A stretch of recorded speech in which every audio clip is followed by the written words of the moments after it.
Kalau kita melihat juga hari ini kita ada kajian Ipsos yang dikeluarkan pada Isnin yang melaporkan rakyat Malaysia kini mula merasai tekanan terhadap aspek kewangan peribadi mereka susulan kebimbangan mengenai inflasi dan juga kos sara hidup dalam kalangan orang ramai, dan juga kita lihat kadar kenaikan faedah yang dijangka akan berlaku memberi kesan kepada 4 daripada 10 orang rakyat Malaysia dalam bentuk pendapatan boleh guna yang lebih rendah dalam masa terdekat menyebabkan penurunan taraf hidup mereka. Dan Haris Ashraf Hasnan ada perinciannya. Haris, kita melihat bahawa pertembungan idea ini antara apa yang dinyatakan tidak berlaku permasalahan besar begitu sekali kepada BIM40, pada masa sama Ipsos Kementerian sebaliknya. Apa data dan juga dapatannya? Ya, sudah tentu kajian lapangan yang dilakukan oleh Ipsos ini penting untuk kita faham bagaimana dasar monetary yang dilaksanakan oleh Bank Negara Malaysia serta impaknya kepada perbelanjaan dan juga taraf keuangan serta bagaimana ianya menampan inflasi yang diunjurkan akan berada ataupun akan terus meningkat dari semasa ke semasa. Jadi kita nak meneliti kepada angka-angka yang dikongsikan oleh Ipsos. Pertamanya adalah dari segi kesan keuangan. Kita nak melihat dahulu di peringkat global kajian yang dilakukan oleh Ipsos ini dengan skala ataupun skala di peringkat Malaysia adalah 500 responden. Kalau kita lihat di peringkat global secara keseluruhan kajian yang dilakukan ini, 29% merasakan mereka berasa agak ataupun amat susah pada ketika ini. 30% menyatakan cukup-cukup makan. 40% menyatakan buat masa ini mereka hidup selesa dan baik-baik sahaja. Itu dapatan yang dilakukan ataupun purata di peringkat global. Tapi bagaimana kalau kita nak meneliti isu ini di peringkat Malaysia?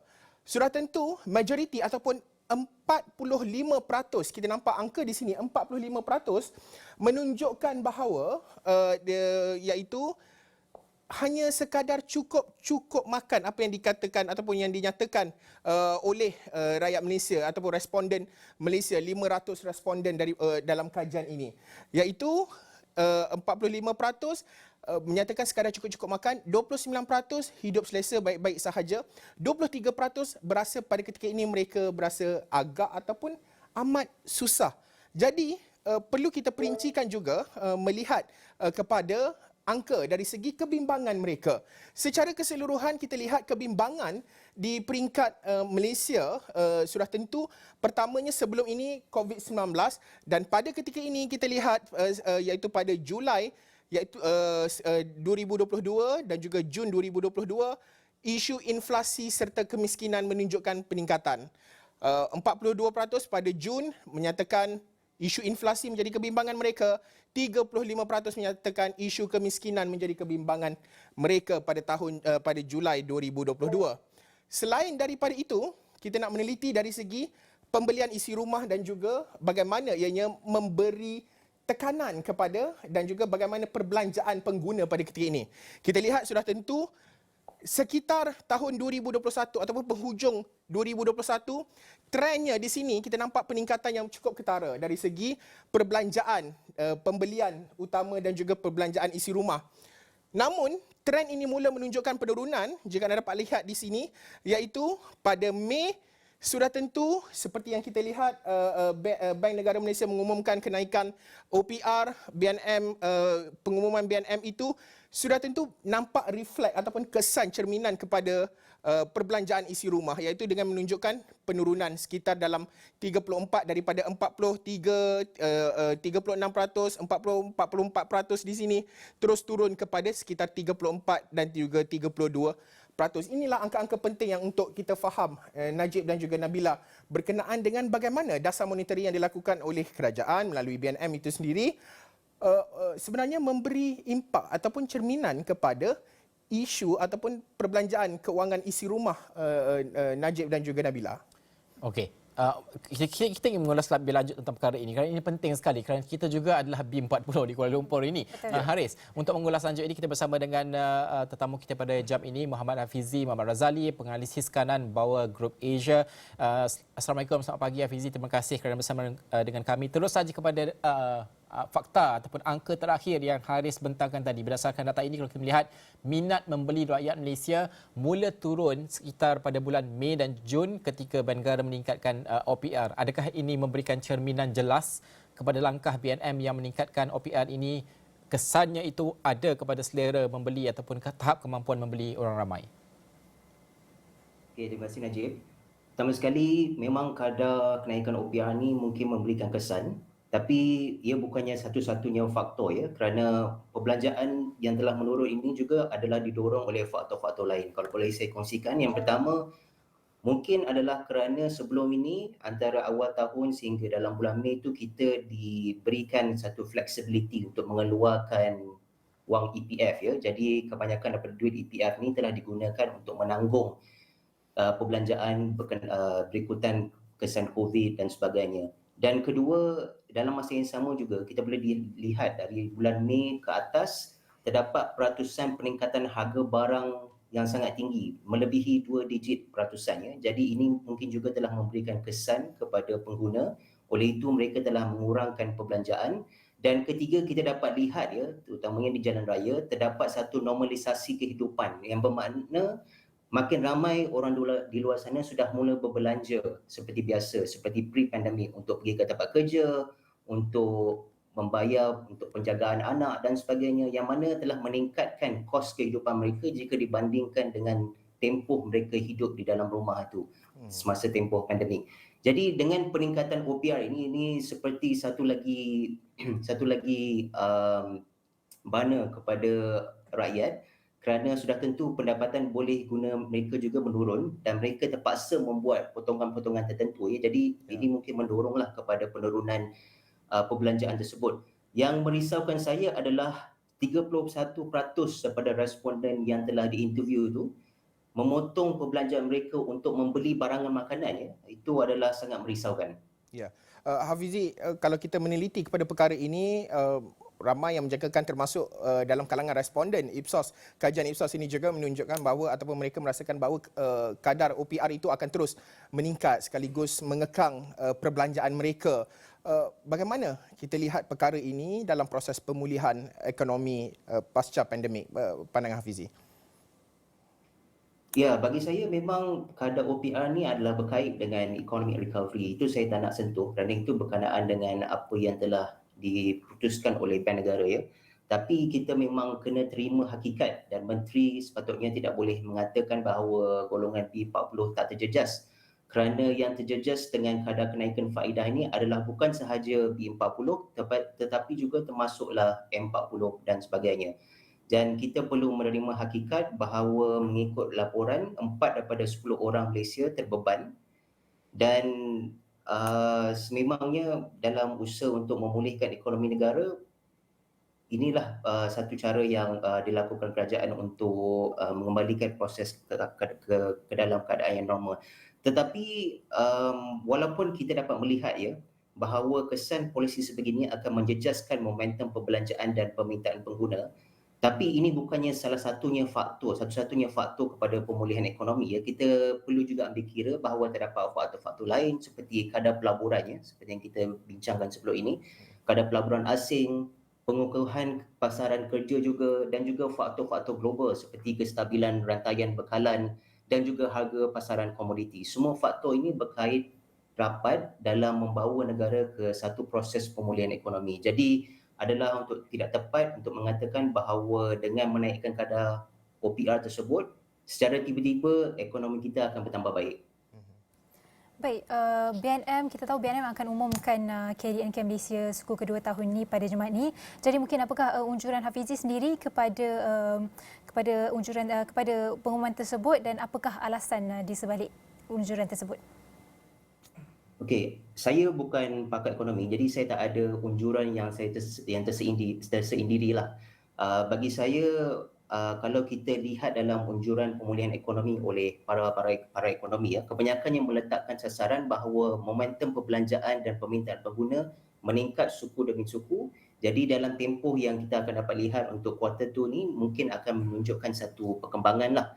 Tetapi kita juga perlu faham ya, momentum yang berlaku dalam tempoh 2 suku yang lepas termasuk yang akan datang ini adalah didorong oleh pembukaan semula ekonomi, pembukaan sempadan, pengeluaran wang EPF, perbelanjaan semasa musim perayaan dan juga keadaan pasaran kerja yang semakin baik. Jadi ini telah mendorong kepada perkembangan aktiviti dagang dan belian yang lebih rancak Tetapi dalam masa yang sama, walaupun saya agak positif dengan angka KDNK yang akan dikeluarkan Bank Negara hari Jumaat ni, um, kita perlu lebih berhati-hati dalam melihat kepada suku yang akan datang. Suku yang sebelum ni mungkin akan nampak positif, tapi suku yang akan datang ni adalah lebih mencabar dan kita tidak boleh menjangkakan bahawa KDNK akan berkembang untuk suku yang akan datang hanya kerana dalam suku-suku yang lepas kita dapat melihat satu perkembangannya kerana kita ada cabaran yang lebih getir yang menghadapi kita dalam suku yang ada sekarang ini. Ya, sudah tentu Hafizi, sebelum kita nak berbincang dengan lebih lanjut Najib dan juga Nabila, ada juga angka yang penting untuk kita teliti waktu ini, iaitu berkenaan dengan apa yang dikeluarkan oleh DOSM semalam, Jabatan Perangkaan, melibatkan isu pengangguran. Kerana kalau kita bercakap soal ekonomi ini, kita tidak boleh nafikan angka pengangguran itu juga cukup penting. Seperti yang mungkin ramai yang sudah sedia maklum, angka terkini melibatkan kadar pengangguran di Malaysia, tetapi ada beberapa angka-angka lain yang perlu kita teliti dan untuk kita bincang dengan lebih lanjut selepas ini bersama dengan Hafizi juga. Pertama adalah dari segi penyertaan buruh. Sebelum kita pergi kepada pengangguran, saya nak berkongsi berkenaan dengan angka buruh ini, di mana pada ketika ini sekitar suku pertama dan juga suku kedua tahun 2022, kita nampak peningkatan jumlah tenaga buruh ataupun penglibatan tenaga buruh sekitar lebih daripada 16 juta, 16.25 dan juga 16.34 juta pada tahun suku pertama dan juga suku kedua tahun ini, iaitu peningkatan yang boleh dikatakan cukup signifikan, angka yang baik dalam proses pemulihan ekonomi ini. Kita lihat kadar pengangguran sebelum ini tinggi, kita tahu, dan kali ini menunjukkan penurunan, tetapi jumlah kadar penyertaan tenaga buruh terus menunjukkan momentum yang meningkat hampir sama seperti sebelum COVID-19, hampir sama. Dan kita nak ke angka seterusnya ataupun kita nak meneliti kepada berkenaan dengan dari segi jumlah tenaga buruh, peningkatan 0.6% daripada suku sebelum ini, iaitu suku pertama 2022 16.25 dan ketika ini 16.34 juta. Dan kadar penyertaan secara keseluruhan iaitu daripada 69% kepada 69.2%.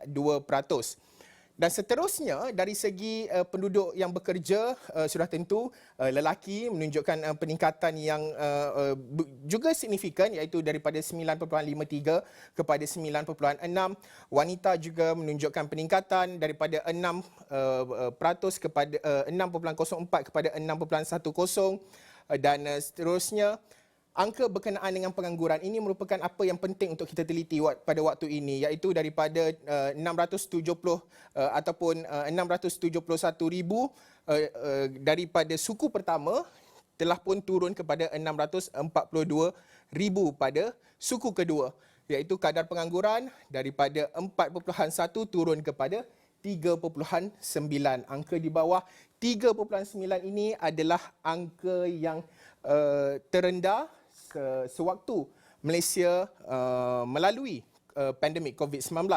Jadi kalau kita teliti kepada grafnya di sini, untuk suku pertama hingga suku kedua tahun ini, suku pertama tahun 2020, kadar pengangguran 5.1, dan angka ini terus meningkat ketika kita melalui pandemik COVID-19 dan mula menunjukkan penurunan kadar pengangguran ini dengan terkini seperti yang dimaklumkan 3.9%. Dan selain daripada itu, perlu kita teliti juga di peringkat negeri. Antara apa yang menarik untuk saya kongsikan, iaitu ada beberapa negeri menunjukkan kadar pengangguran yang tidak berubah kadar penganggurannya, seperti Sabah 8.6 dan angkanya juga tinggi. Labuan 7.2% kadar penganggurannya. Jadi ini adalah angka-angka yang perlu kita teliti dari segi jumlah pengangguran serta mereka yang masuk ataupun penyertaan tenaga buruh KPTB ini. Juga angka yang boleh dikatakan agak membimbangkan, sekitar di bawah 70% bagi Labuan, Sabah, Melaka sebagai contoh. Ini angka-angkanya, Najib dan juga Nabila. Okey, kita bawakan sekali lagi Hafizi pada ketika ini. Hafizi, kalau kita melihat kepada pengangguran kita ini sudah pun menurun, tapi apakah downside risk yang mungkin yang masih ada, yang perlu kita berikan juga tumpuan khusus, kerana let's be real, recession is just around the corner dekat advanced nation. Ya, pertama saya nak kongsikan bahawa walaupun jumlah tenaga buruh yang masuk ke pasaran kerja makin naik ya, tetapi sebenarnya kita perlu terima bahawa kadar pengangguran tersebut masih agak tinggi. 3.9% walaupun dalam proses recovery adalah comparatively okay, tapi kalau kita bandingkan dengan pre-pandemic, average-nya adalah 3.5%. Jadi walaupun kita mahu katakan bahawa ekonomi semakin bertambah baik, KDNK bertambah baik, tetapi hakikatnya masih ramai lagi di luar sana yang tidak ada pekerjaan dan keadaan sekarang sebenarnya adalah tidak lebih baik daripada sebelum pandemik berlaku. Itu pertama. Yang kedua, saya ingin kongsikan juga, walaupun kadar pengangguran itu nampak macam tak tinggi, tapi dalam masa yang sama kita perlu persoalkan apakah pekerjaan yang mereka dapati daripada tempoh recovery yang kita ada ini. Kerana kita dapat lihat daripada laporan yang sama juga daripada DOSEM ya, 1/3 daripada tenaga kerja yang ada di Malaysia, terutamanya daripada kalangan belia, lepasan ijazah ya, mempunyai pekerjaan yang tidak setara dengan skill dan latihan yang telah mereka terima. Kita bercakap berkenaan dengan lepasan universiti yang bekerja sebagai Grab driver, rider dan sebagainya sebagai kerani. Bukan pekerjaan ini tidak mulia, tetapi kita mahukan satu pekerjaan yang dapat melengkapi pendidikan yang mereka telah terima selama 15-20 tahun mereka berada di bangku sekolah dan universiti ya. Jadi ini adalah satu kerisauan kerana tanpa adanya satu supply yang konsisten, yang high quality ke dalam industri, kita tidak akan dapat membuka ruang-ruang ekonomi baru. Dan saya sebenarnya kasihan kepada mereka yang tidak mempunyai peluang ini kerana kebanyakannya adalah disebabkan masalah struktural ya. Mereka tidak dapat dibawa kepada satu arah yang mana mereka dapat menggunakan sepenuhnya potensi yang mereka ada. Itu satu ya, berkenaan dengan masalah pekerjaan yang kita ada sekarang. Yang kedua adalah berkenaan dengan financial vulnerability ya, Najib. Kerana kalau kita melihat kepada laporan EPF ya, lebih separuh atau 6.62 juta ramai ya, pendeposit EPF ada kurang RM10,000 dalam simpanan. Bayangkan anda bekerja selama 30 tahun, anda tidak ada pun RM10,000 dalam simpanan untuk melewati usia persaraan. Dan dalam 6.62 juta orang tersebut, 3 juta daripada mereka ada kurang daripada RM1,000. Jadi kalau kita berdepan dengan satu period recession ya, dan mereka ini kebetulan bersara, mereka tidak ada pun RM1,000 dalam akaun EPF. Macam mana mereka nak survive dalam situasi yang lebih mencabar daripada apa yang kita ada sekarang. Dan of course, saya ada bincangkan isu ini sebelum ini berkenaan dengan food security. Kita masih lagi bergantung dengan makanan import. Lebih daripada 90% daripada makan yang kita hadam di Malaysia ini adalah bergantung daripada makanan yang diimport. Jadi sudah tentunya makanan-makanan ini juga terdedah dengan fluctuation of prices dari luar negara, dan ini kita tidak dapat kawal ya jika harga ini melambung tinggi. Ya. Baik, kalau kita tengok setakat bulan Julai, pengangguran untuk belia saja adalah 5.3%. Ini besar ya sebenarnya jumlah ini. Jadi di mana silapnya dan bagaimana kita boleh selesaikan isu ini? Ya, masalah pengangguran ini adalah sebenarnya masalah struktural yang saya cakapkan tadi. Pertamanya adalah berkenaan dengan masalah pendidikan yang kita ada ya. Kita untuk masa sekarang kita perlu melatih belia kita ataupun lapasan universiti ataupun mereka yang tidak terlatih dengan pendidikan yang formal ke arah apa yang diperlukan industri masa kini dan untuk masa hadapan. Kita perlu faham ya, dalam konteks ini saya tidak bercerita berkenaan dengan pekerjaan yang berteknologi tinggi, high tech, bukan. Kita perlu wujudkan peluang pekerjaan dalam ruang-ruang ekonomi yang pelbagai. Apa ruang tersebut, itu perlu ditentukan oleh kerajaan menerusi polisi yang lebih konsisten. Dan kedua ya, sekarang ni kita dapat lihat bahawa daya saing ekonomi kita agak bagus dari segi ekspor import kerana kita ada advantage daripada produk-produk komuniti seperti palm oil, minyak dan sebagainya. Tetapi untuk kita maju dengan lebih cepat, kita perlu diversify kelebihan yang kita ada ini untuk mengeluarkan produk-produk yang lebih pelbagai. Dan satu cara untuk berbuat demikian adalah menerusi R&D yang lebih berfokus, menerusi dana yang lebih besar daripada kerajaan supaya kita dapat gunakan human capital, lepasan-lepasan ijazah yang kita ada sekarang untuk mengerah keringat, mengerah fikiran mereka untuk membuat research bagi mewujudkan lebih banyak produk dan seterusnya lebih banyak pekerjaan untuk ekonomi tempatan ya. Dan bagi saya, kita sebagai sebuah negara ada physical infrastructure yang cukup untuk syarikat-syarikat luar datang melabur. Tetapi apa yang kita perlu buat, kerajaan perlu buat adalah untuk memastikan human capital yang kita ada ini adalah cukup mantap untuk memenuhi permintaan daripada syarikat-syarikat besar ataupun keperluan ekonomi semasa. Ya. Kita dapat lihat bahawa masih ada banyak lagi negeri-negeri yang tertinggal jauh di belakang. Di Sabah, 1 daripada 10 orang tidak bekerja. Ini bukan satu situasi yang baik untuk negara kita dan situasi ini perlu ditangani dengan segera oleh kerajaan menerusi polisi yang lebih berkesan dan lebih tuntas. Okey, Hafizi, terima kasih kerana meluangkan masa bersama kami pada pagi ini. Dua topik yang cukup besar untuk kita melihat. Seperti Hafizi katakan tadi, melihat kepada gambaran yang lebih luas permasalahan struktur pendidikan kita dalam sudut OPR juga. Ini adalah dasar monitoring yang seharusnya berlaku ketika pemulihan ekonomi ataupun menguruskan ekonomi ketika pandemik dan sebagainya. Dan sudah pasti ada kesannya bagaimana pada akhirnya isi rumah ini B40 khususnya dapat kita bantu bersama-sama. Muhammad Hafizi, Muhammad Razali, penganalisis kanan Bauer Group Asia.